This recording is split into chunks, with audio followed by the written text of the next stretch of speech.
Aqui ela descreveu o cenário que nós lemos no texto. Aqui ela vai continuar citando a fala dos discípulos. Não se te dá que morramos? Podes assim dormir, se a cada momento nos vemos, se prestes a submergir?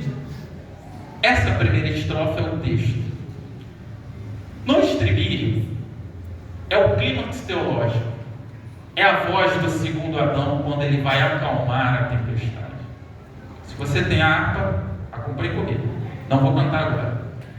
As ondas atendem ao meu mandar. E ele fala para elas: sossegai. Seja o encapelado mar. Já vou explicar o que é encapelado. A ira dos homens, o gênio do mal, tais águas não podem a nau tragar, que leva o Senhor, Rei do céu e mar, pois todos ouvem o meu mandar. E ele cita sociedade. O que Mary Ann explicou aqui é que as ondas daquela tempestade atenderam ao mandar, mas ele cita aqui o encapelado. Quando eu era criança e eu ouvia esse hino, tinha em mente mar ou uma capela. Eu tinha duas imagens na mente: ou uma capela no mar, ou um mar com cobertor. Não sei porquê, como criança eu pensava isso. Até que eu fui estudar um pouquinho e vi que encapelado é um mar agitado, um mar revolto. E ela fala: pode esse mar revolto, o encapelado mar? Pode ser a ira dos homens, sabe aquele homem brabão? Aquele ser humano brabão, Deus pode acalmar. Pode ser o gênio do mal, sabe o que é o gênio do mal? O diabo. Só você olhar no texto seguinte, que você vai ver o demoniado de Gadara. Ele acalma também. E aqui eu me lembro de uma história do professor lá na FAECAD, estava fazendo pós lá, e esse professor, ele citou, professor mais velho, pastor há muitos anos, né? Ele citou a história da família dele. O avô dele morava em Santo Antônio de Pádua, interior do Rio. O avô dele não era crente, e o avô dele morava bem no interior mesmo, e tinha uma família que tinha muitos filhos, e aquela família não tinha condição de criar filho, e começou a dar aos filhos. E ele pegou, a família dele e a esposa pegaram uma menina para criar. O nome da menina é Amélia. E aquela menina, até os 15 anos, normalmente, brincava com qualquer criança, mas com 15 anos aquela menina muda. A Amelinha agora começa a ter 3 personalidades. De manhã tem uma, é brava. De tarde tem outra, não fala. E de noite tem outra, que é ficar curvada. Depois dos 15 anos, a Melinha todo dia tinha 3 características. E ele queria entender por que aquilo, até que os demônios se manifestaram na Melinha e falaram para o pai dela que aquela criança, ela era fruto de um pacto em que os pais tinham feito ainda pequena, e ela tinha, com 15 anos, ela seria entregue a esses 3 demônios. Isso ele contando. E o avô dele, que era o pai adotivo da Melinha, não aceitava aquilo, levou a Melinha no médico, não resolveu. Fez exame da cabeça, não resolveu. Levou para um clínico, não resolveu.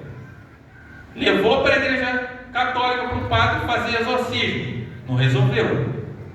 Até que tinha próximo ali um centro espírita, ele falou: não quero levar minha filha num centro espírita, não vou levar não. E era aquela peleja com a Melinha. Todo mundo que ele chamava para levar, ele perguntava: a Melinha, posso levar fulano para lá? Pode. E a Melinha responde.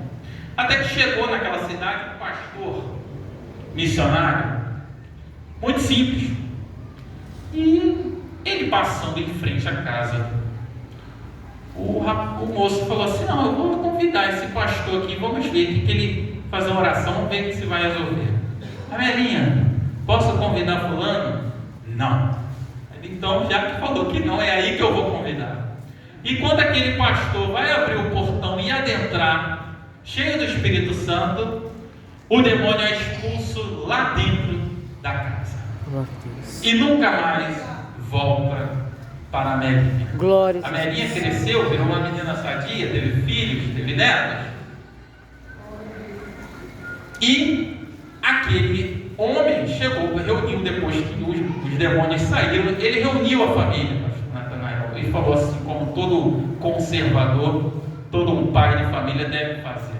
A partir de hoje, todo mundo aqui nessa casa é crente.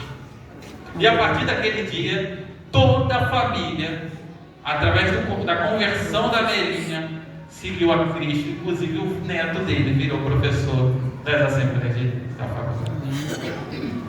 Então, o gênio do mal também pode ser dominado pelo segundo Adão. Glória a Jesus.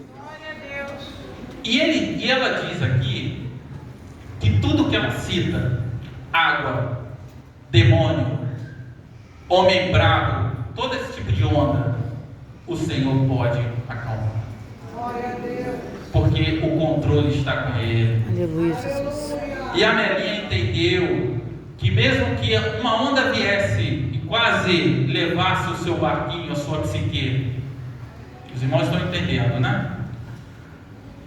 Ela confiou que Jesus, dormindo no barco, não era a ausência dele, Aleluia. mas que ele tem o controle do barco. Glória a Jesus. E a Amelinha tomou outra ondada no barco, o barco quase vira, mas a Amelinha confiou.